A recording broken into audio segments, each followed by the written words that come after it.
SupoEntertainment.com presents Brand Sharks. Chapter 7, Author Jordan Mendoza. Title, Blaze Your Own Trail.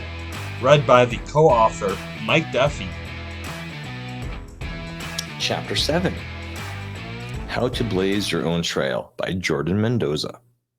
Growing up with a mom who only had one lung taught me a lot about what real adversity was.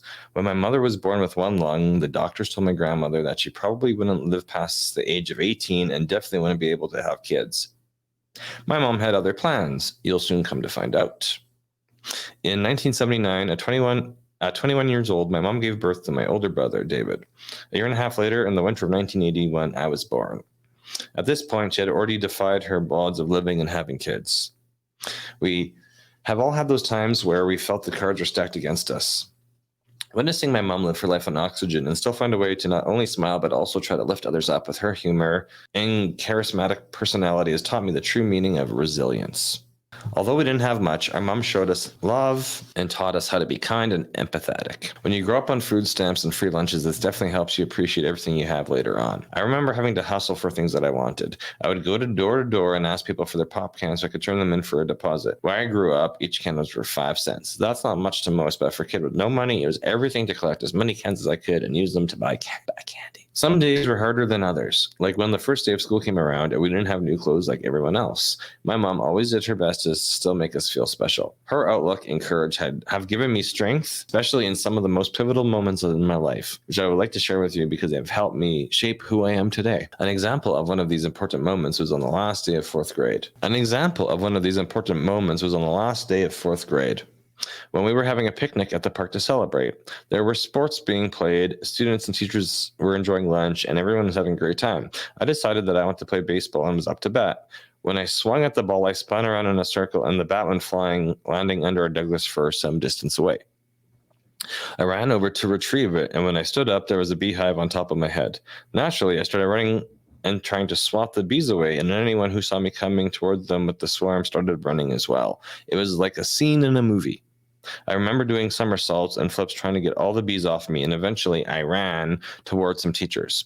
A few of the teachers dumped 2 big coolers of water on me and started picking the bee stingers off one by one. This experience showed me how different people react in chaotic situations. Only a select few of the teachers reacted and poured the water coolers on me, while some of the others ran away instead. It also showed me that I was stronger than I thought. Having to endure that many stings were painful, but I pushed through and lived to tell the story. As I reflect on the 12th year of my life, I know that it was a big year of change. This was the year my mom started to use oxygen, which was a tough change to get used to. Learning about oxygen levels and how the machine operated and how to replace the tanks was a big responsibility, but I loved helping my mom. I also took my first flight across the country by myself, which was to meet my dad for the first time. My dad is a Filipino immigrant, so meeting him was a big culture shock. I spent the summer getting to know my dad, my stepmom, and 2 half-brothers and got to learn a lot about my Filipino ancestry and culture. I also got to see how hard my dad worked. At that point, he had been a business owner of his own residential landscaping company for more than a decade. I got to shadow along and see him in action. He was a very hands-on supervisor and wanted things to be done right every time. He instilled the values of hard work, consistency, and grit that I've come to implement in my life. My second pivotal moment came in the fall of 1994. Over that summer, to add some changes into the mix, my family moved 2 towns away. That move meant that I had to take 2 public buses to get to my middle school. My mom went with me to learn the route, and we met a very nice lady named Rosa who worked at 7-Eleven, which was my first stop. On what seemed to be a normal day, I was inside the store playing on the Mortal 2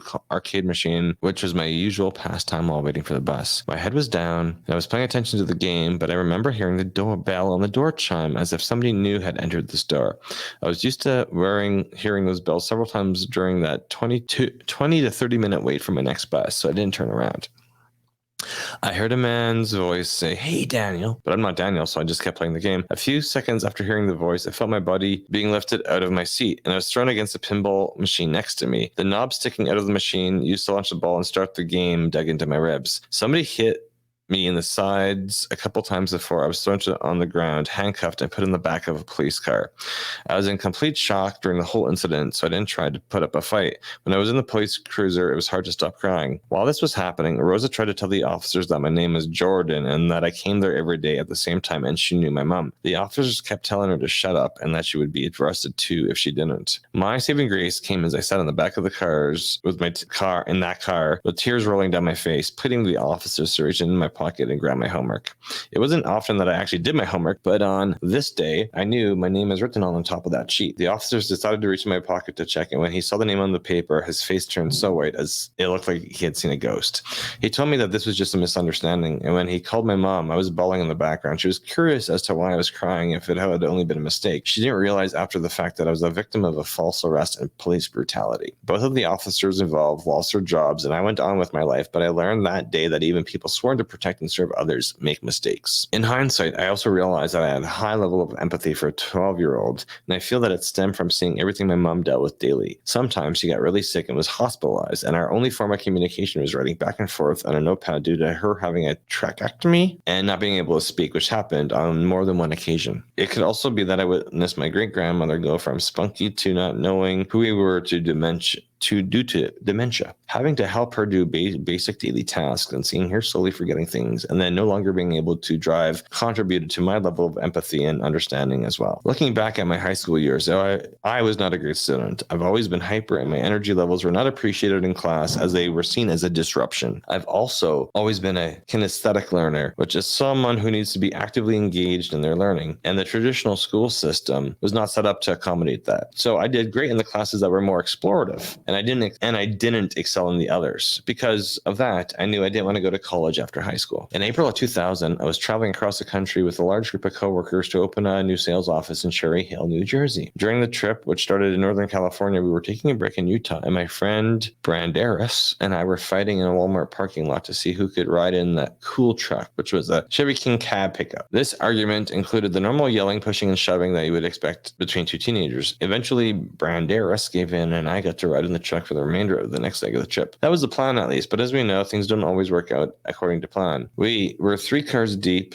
traveling eastbound on I-80. I was in a Chevy King cab, aka the cool truck, with 3 other passengers, and around 4 o'clock in the morning, the driver of the truck fell asleep at the wheel. I was sitting in the back behind the passenger seat, with my face feeding the driver's seat, and I didn't have my seatbelt on. When I woke, the driver had overcorrected himself and were sliding across the highway at over 70 miles an hour. I could hear metal screeching and then felt a strong impact as we slid and rolled. I remember yelling, "Holy shit," 3 times as the truck was flipping, and then it landed right side up. There's lots of smoke and debris, and I could see our friends from the other vehicles running towards us as they had just witnessed the whole thing. After the other passengers got out of the truck and I climbed out from the back, we realized the driver, our friend Jeremy, was no longer in the front seat. He had been ejected while the car was flipping, and he landed 20 yards away on the opposite side of the highway. I know God was watching over us that day as 2 off-duty EMTs happened to be passing by just shortly after our accident, and they called the paramedics. Jeremy was life flighted to Casper, Wyoming, and I didn't even realize I was hurt until I reached down to my right leg and found that I had a cut that was about fist deep.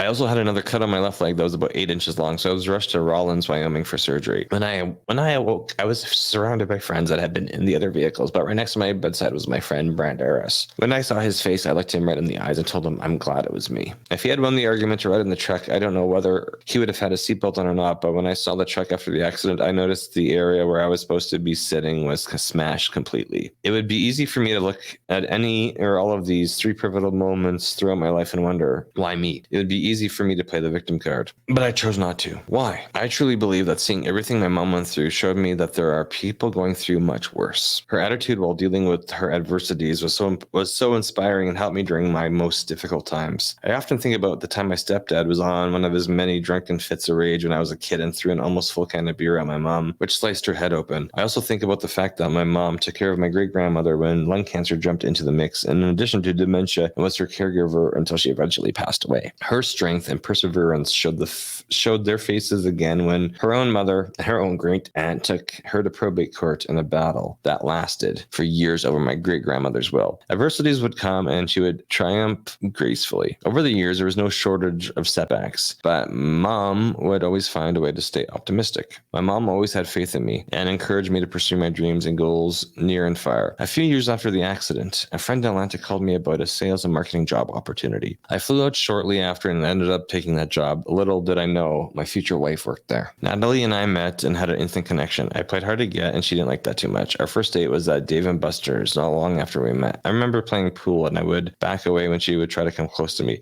There was definitely a connection, but I wanted it to be on my terms. In an interesting turn of events, I mentioned I was looking for an apartment and she and her friend Amanda just happened to be looking as well. The three of us ended up moving into a 3-bedroom apartment together, which put some gasoline on the fire of our relationship. Natalie and I spent a lot of time together and we really tried to learn about each other's lives. I quickly learned she wasn't supposed to have any children due to some things that happened in her childhood. To our surprise, a couple of months later, we found out she was pregnant. Both of us were in shock, but after speaking about it, we were excited about the thought of being parents. Then the unthinkable happened. Natalie started having some pain in her abdomen and our friend took us to the hospital. After a quick exam, they told us she had a miscarriage and we lost the baby. As you can imagine, this was devastating. We rapidly went from supposedly not being able to get pregnant to getting pregnant and then to lose a child. The experience brought us closer and gave us strength in our short time together. A few months later, the unexpected happened again. Natalie started to feel sick in the mornings. This was a little suspicious, so we decided to take a pregnancy test. And sure enough, it was positive. We had our first child in December of 2004 and knew that we needed to find more lucrative work to provide for this new life. My dad was living in Maryland at the time and agreed to let us move in with him so I could help him with the landscaping business. After about a year and a half of working with him, I knew it wasn't for me. I'm a high-level extrovert, and as such, I get my energy from the outer world. I need to be around people. As a landscaper on a maintenance crew, you can go for hours without speaking to anyone. We also needed insurance for our 6-month-old baby. We moved into our own apartment, and the office team at our apartment building asked if I would be interested in doing leasing. I had no clue what that was, but it met the criteria for which I was interested. The job involved talking to people, and they offered benefits. So I applied. I not only got the job, but I excelled very quickly. Within the first 6 months of working there, I was promoted to an assistant property manager, and 9 months later, I earned the title of a property manager. Keep in mind, I had no prior experience in multifamily housing. After 5 years of managing teams of varying sizes and multi-millions in assets, I felt like I had accomplished what I wanted as an onset associate. I wanted to pursue something bigger where I could help others grow. I decided to apply for a role in training and development. I knew I was not the most qualified candidate, but I was confident in my ability to do the job. I got the role and started my next chapter in the training and development department. There, I gained crucial skills I didn't know I would need later on and became knowledgeable in video editing, graphic design, whiteboard animation, instructional design, classroom facilitation, and coaching, along with receiving certifications in Myers-Briggs, sales enablement, and as an advanced instructor through the National Apartment Association Educational Institute. I enjoyed my job at this time because every day I got to positively impact our associates in some way that helped them in their roles. And I couldn't see myself leaving or doing anything else. In early 2019, I was in Orlando, Florida with our entire training team, and we were brainstorming ways we could get our associates more involved on social media. This then became one of my goals for the year. I researched every social networking platform I could think of and ended up on LinkedIn. When I logged into the platform, things had changed since the last time I'd seen it. There were now people creating and posting video content. This is a big difference from the platform that I was used to logging into. Everything about it had changed. I decided to muster up the courage and post a video asking how I could get our associates involved in the platform. It must have taken me more than 10 takes before I finally hit that post button. I was so afraid of how I looked and how I sounded and what other people were going to think of me, but I eventually posted it. I remember checking back on the video repeatedly to see how many views it had, and all 5 of the views were probably from me. I was so focused on the vanity metrics and how many people were going to watch it and judge me for it. I think this is something we all experience from time to time when we feel like what we say doesn't matter or that we aren't enough. After that first video, I felt a drive to start showing up more. I saw other people in positions like mine taking action and getting the results I wanted. In May of 2019, I reached out to a content creator on LinkedIn, Brian Schulman, who I really looked up for his positive initiatives. When I spoke with him, he gave me a piece of advice I'd never forget. He said, "Jordan, just try to inspire one person a day. That's it." It was like the clouds parted and it all made sense. Why put so much pressure on me and trying to reach everyone at once when I could just focus on inspiring one? So I took his advice to heart and my personal brand started to catch on fire. At that time, I only had a little bit more than 7,000 connections and followers, but by the end of December, I passed 20,000 followers on LinkedIn. LinkedIn. I built an audience large enough to fill most NBA stadiums in only 8 months. I had some of my best performing posts viewed more than 180,000 times and gained over 1 million views on my content in 2019 alone. Leveraging the new growth of the brand and newfound audience, I decided to launch the Blaze Your Own Trail podcast on January 1st, 2020, with no idea we were on the verge of a global pandemic. Looking back, I think the timing helped its popularity because people were at home and I had more time to invest in podcasts. I released 55 episodes in the first year and gained listeners in over 25 countries. Now in our third season, we have released close to 75 podcast episodes and have listeners in 60 countries and counting. You may be wondering how I did it and what growth and popularity has done for my business. I'm glad you asked. First, I wanted to see if what I had learned and done for my own brand could be duplicated. So I started to reach out to people and offer free coaching sessions. People started getting results just like I was in less than a month of using my advice. Having this feedback gave me the courage to build my first offer to coach people on how to grow their brands on LinkedIn. Here are some practical tips that I used when starting to build my personal brand, and you can use them too. Number one, show up. If you have useful information on any subject, you need to start showing up on various social media platforms and sharing it with others. This could be in the form of text, images, videos, or slideshows. By showcasing your expertise and adding value to your intended audience, you will start to build your tribe. Number two, engage with your audience. I see too many people post and ghost. This means they post a piece of content and leave it and never come back. Their audience is sitting there replying or commenting and thinking, where are they? Budgeting time to engage with your audience is crucial and will show them that you truly care and value them. Number three, take the online offline. If you truly want to build relationships with your audience, it's important to reach out and try to connect in person.